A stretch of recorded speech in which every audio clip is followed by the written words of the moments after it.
share, and subscribe, and ring that little bell. Ring the little bell so you're notified when new videos drop. We're up to day 38. Day 38 of 50 of our 50-day cycle to supercharge your connection to God. It's a 50-day period called Spirit Omer in Judaism. I knew I'd work it. You know, these are the words you got to pick up when you become a rabbi. Judaism, Jew, you know, all those kind of things. Bagel. They teach you all these things at rabbi school. Potential. We're coming to the end of it now. We're rounding the bend, and we're doing this program, the 6 constant mitzvahs over here. What's a mitzvah? A mitzvah is a biblical commandment from the Old Testament. Where we have 613 of them. Again, according to our philosophy, 613 of these commandments. Most of them are, you know, thou shalt not kill, thou shalt not steal, you know, don't covet thy neighbour's ox. All those kind of like setting up a society sort of thing. A lot of them are about agriculture. A lot of them about idolatry. But a few of them are about how to relate to God, right? And it sets up one's relationship with God. And that's what these are. These 6 commandments. These are 6 ones you do constantly. They basically form one's worldview, right? These are 6 points in one's holistic worldview. And so we've been plowing through them. The first one was having faith, believing in God. Actually, you know, I would say it's stronger than faith. It's belief. It's like you have the same, or even knowledge, right? It's like, do you know the world's around? Well, I'm pretty sure it is. But so you know, it's a strong understanding that there is a God, that there are no other forms of power, right? The only form of power is God, right? If you might think, you know, I got to obey God, but I also got to, you know, do whatever, X, Y, or Z, otherwise things are going to work out badly for me. No. You just got to obey God. That's the only guy. That's the only one to obey. And then you have to understand that the third one is the oneness of God. There is only God, right? If God is infinite, there is nothing else. We are a part of that infinity. There can't be two, only one. Then we move on to loving God, and now we're on to fearing God, right? And we're on to a new little subject heading today. Fine. So like, share, subscribe, comment, all those things are good. Sign up my Substack. You know the drill. You know that. You've been in for 37 days so far. This is day 38. So let's have a look at it. It's not so bad is the first heading. It's not so bad. Do you remember that song, Shut Up Your Face? If you're from England, right, and the same age as me. Yeah, this weirdest song in the early 80s, late 70s, that was number one. They just played it non-freaking stop, called Shut Up Your Face. It was an Italian guy, maybe, or a Greek guy. I can't remember. It's not so bad. It's a nicer day. Shut up your face. But it's not so bad. So that's my first association.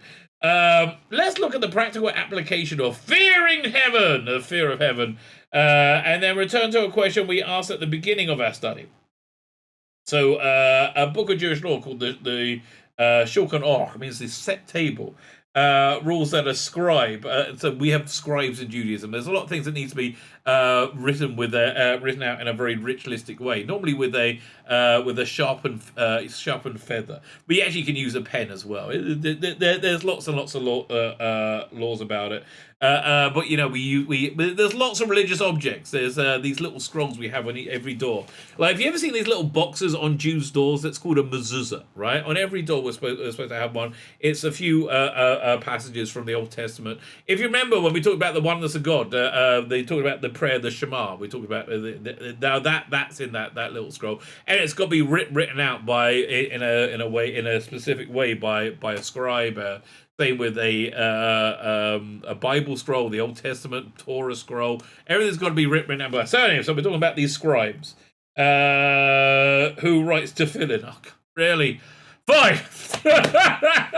Tefillin are weird, right? Tefillin are weird. Tefillin are these boxes. A box you put on your head and you put on your arm, right? And there's a very specific way of making it. They've got to be made out of leather. They can only be made in one piece. And there's these straps that you wrap these. They've got to be leather. These leather straps you wrap around your arm 7 times. One time, I think it was the 70s. A rabbi I know was. You might see people doing this in airports sometimes. A rabbi was praying the morning services, which is when you wear these things called tefillin. So he was wrapping the strap around his arm. This guy comes up to him and says, "Man, you're gonna shoot up right here in front of everyone? That you got balls on it?" Yeah, no. But yeah, so tefillin. Now inside these little boxes are more bits of parchment with bits of the Bible written on it by a scribe. Fine, you're up to date. I'm like 3 lines in. I got about 6 pages to go today. So anybody who anybody who writes these tefillin, these are actually one of the holiest things you have. Must be somebody who fears heaven. A Yireh Shamayim, that is the expression. Why? Because the tiniest, most subtle mistakes can invalidate these things. Yeah, you got to be really, really accurate with them. And only certain types of mistakes can be repaired. A scribe invests so much time into writing these things. Yeah, they do. If they're not somebody who really fears heaven, they'll be tempted to fix mistakes that you're not supposed to fix, that would have rendered these things invalid, and sell them as perfectly kosher. The buyer will never know the difference. Yeah, it's all sealed up, right? You're not going to know. You're supposed to get them checked every 7 years, so you might find out in 7 years. It would seem that the scribe who sells non-kosher tefillin is a thief, not just lacking in fear of heaven, but also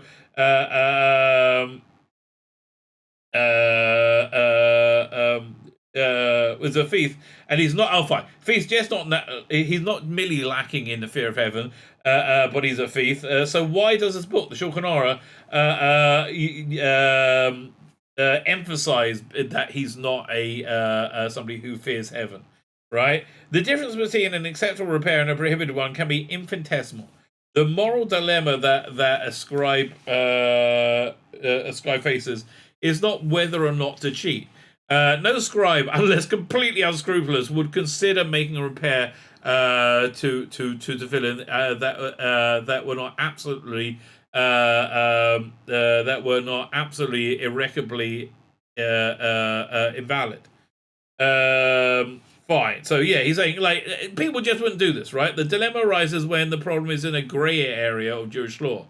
When faced with the choice of repairing something that can be ruled either way, the overwhelming concern is somebody. The only overwhelming concern in somebody who fears heaven's mind will be the consequences of sin. He will choose to discard the thing he wrote, the parchment he wrote, even if it took him hours to write, rather than take a chance. A scribe with less fear of heaven will say to himself, "Look, it's borderline. It could go either way." Which actually seems kind of reasonable to me. This is probably why I'm not a scribe, okay? If you don't look very closely, it looks fine. And it's okay to make the repair. Does he think that he is cheating the potential customers? No, of course not. But his lack of the fear of heaven, right? His lack of the fear of heaven causes him to define these defined law, right? Legal questions, Jewish legal questions, to suit themselves rather than to suit heaven. And boy, do people do that. Man, I've seen that a lot. Whereas somebody who fears heaven would do the opposite. The same applies for a shochet. That's a ritual slaughterer. To make meat kosher. Well, firstly you got to get the right animal. Sadly, there's no way that you can kill a pig and make it kosher. And if they find out a way, I'm right there, baby. I'm right there. He'll probably make it kosher and inedible.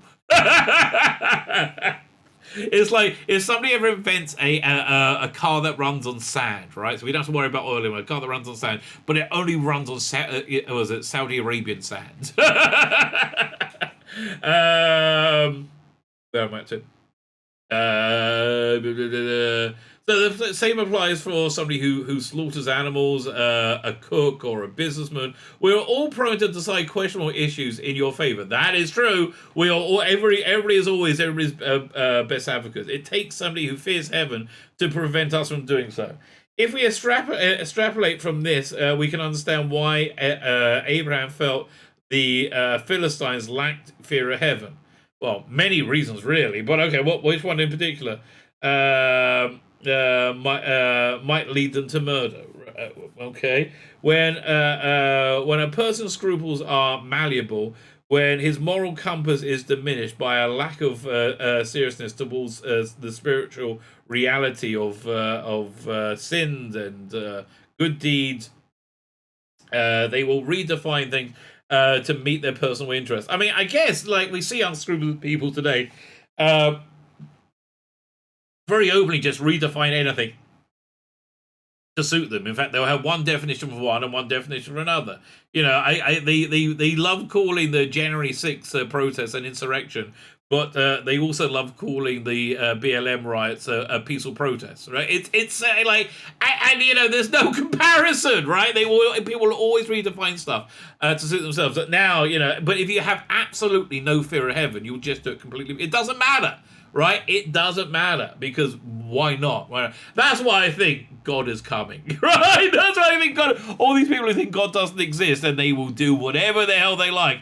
I think God's coming, and there will be, you know, for want of mixing metaphors, hell to pay. Right? I really do.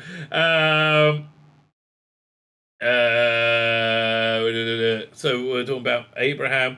Personal script, yeah, fine. So we talked about Abraham realized that this propensity to rationalize in order to justify whatever one's personal interest can ultimately lead to murder. Well, I mean, you know, I don't know where you are on the abortion question. I don't think it's quite as cut and dried as the creationist side, generally speaking, is. I mean, yeah, I do think abortion is very probably killing a person, right? I think that probably happens. I think in there are many cases where that could be justified. Could be a justified killing, but it is killing a person, right? But yeah, listen, I mean, we see now they will abort a baby until the umbilical cord is cut, and maybe if no one's looking a little bit after as well, you know. And why? Because people rationalize themselves. So yeah, they can rationalize murder, and we actually watch it. We actually watch it. The phenomenon is one that we can identify with easily in our times. A Princeton bioethics professor, considered one of the world's leading ethicists, I never heard of that before, advocates redefining life to permit killing of infants that are defective, even up until the age 3. Bloody hell. That's just, really? Man, that's wrong. He also proposes that doctors be allowed to terminate the lives of patients who are unable to make their own decisions due to dementia or loss of consciousness, as long as doctors think that the patient would have preferred to die under the circumstances. Yeah, listen, I mean, one of the first things that naughty National Socialists started to do was euthanize the mentally ill. Again, if there's no fear of heaven, there's no fear of anything, right? It's no fear of anything. And I think this time next year, we're all going to have fear of heaven, right? Everyone's going to believe it, and everyone's going to be scared of it. Get on board now, and it can be a pleasant experience. In addition, several countries now allow death with dignity, in which a doctor helps a parent. I'm projecting. I'm talking about myself. A patient commits suicide. This trend almost always dovetails with the case of the Princeton professor, with an outlook of the world that places human in the same category as animals. 100%, right? 100%. Thus allowing humans to have to behave without any moral compass whatsoever. Abraham taught us that a person who fears heaven accepts the Bible's definition of murder. Somebody who is somebody who doesn't fear heaven may redefine murder to make it permissible in a case which can derive personal gain from the act. Yes, we do see that. Next heading is fear yourself, and believe me, I do fear myself.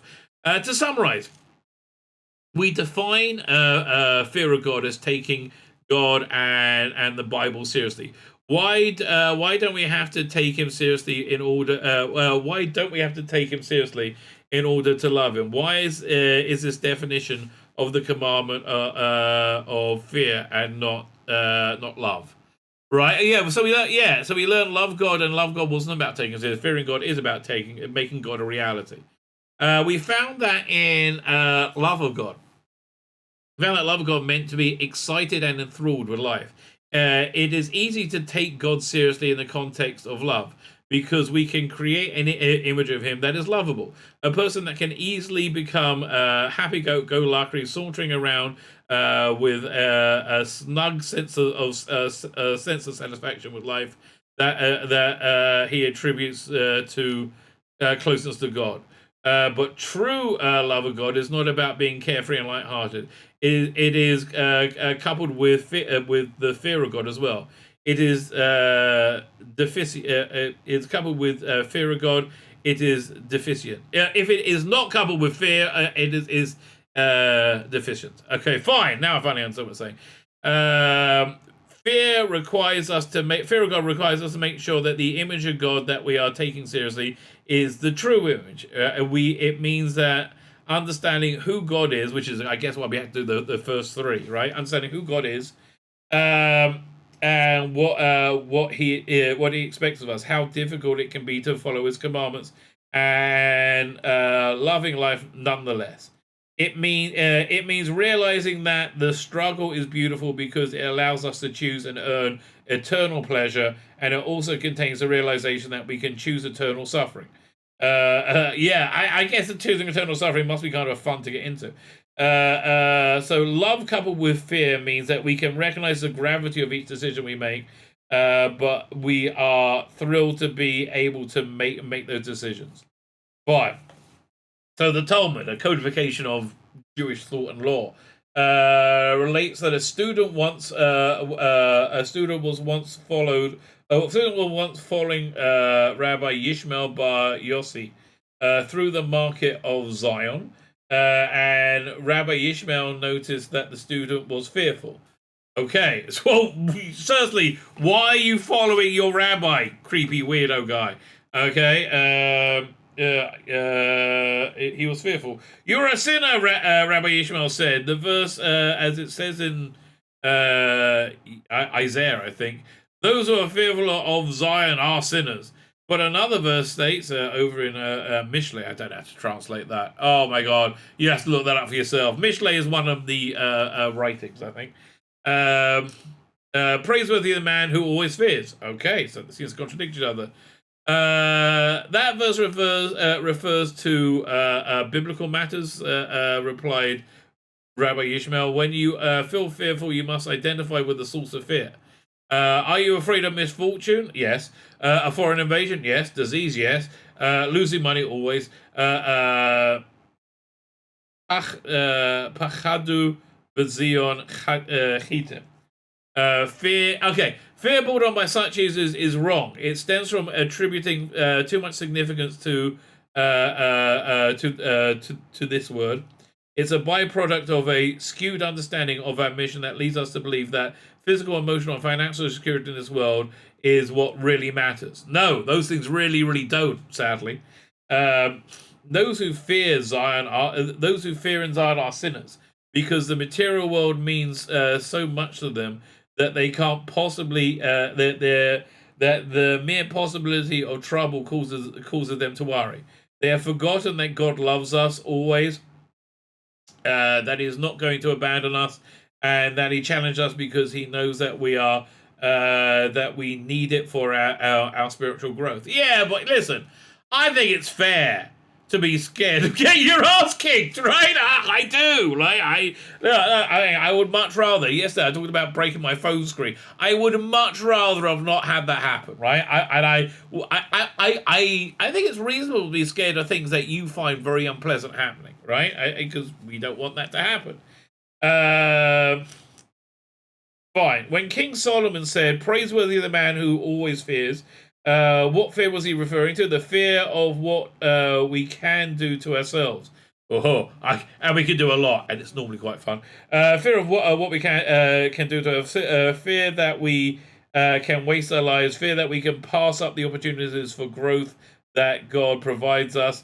Such fears comes from realization that God will allow us to make a mess of our lives if we choose. if we choose to do so, he will allow us to use our talents to pursue silly, meaningless goals.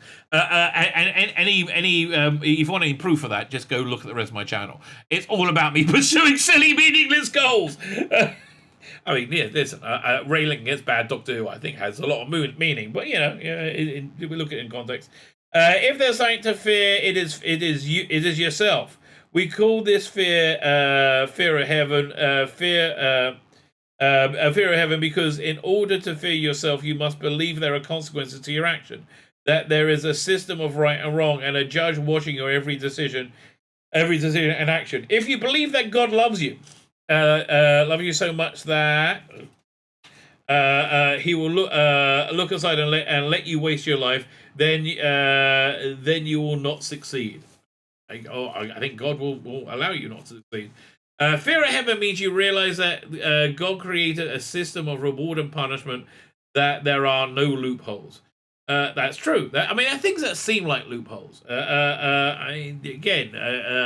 Repentance, giving charity, and prayer, right? Although it doesn't say. The fact that we have repentance, we have the ability to undo our mistakes, is insane, incredible, and a real expression of God's love for us. Because there's nothing to say that we should be allowed to do that, right? I mean, you could, like, how much better do you think it would be that if we just died if we did the wrong thing? Like, I think people will get the message quite quickly then, but then it'll make everybody's effort worth a lot less, right? So I've always been kind of against the outlawing of the selling of bacon in Jerusalem, for example, or buses running on the Sabbath. It's just, I think when you impose the observance of biblical law, when you impose that from the top down, then it doesn't really mean as much when you do it. It takes the decision away from you. Fine. Where was I?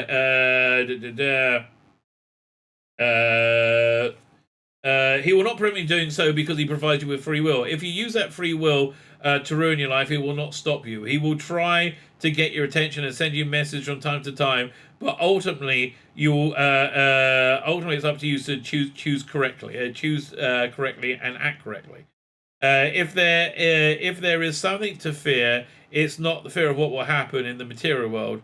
Don't fear disease. Don't fear financial woes. They're not so much fun. Those challenges can help you grow. Fear spiritual disaster. Fear the fact that you might want to make a mess of your own life. No one will stop you. Fear what you can do to yourself if you don't take part in God's system. Fear yourself, right? Fear yourself. Don't fear, but fear itself, or actually fear yourself. Right, 2 sets of keys. Okay, so we're getting 3 headings today. That's quite exciting. So when we learn about the oneness of God, we learn that those who toil in this world to earn their reward in the next world will come to enjoy it. Fear of heaven takes this concept one step further. It teaches us that each of our actions has consequences, and that God will not look aside and allow us to sin, and then reward us with eternal pleasure because we won't enjoy it. I'll give it a go, mate. I might enjoy it. Listen, maybe I can be doing terrible things in this world and get the next world, right? I think I'll probably enjoy both, right? No, you won't. You'll be bad. I'll give it a go, Lord. No. Oh, okay, I guess you're in charge.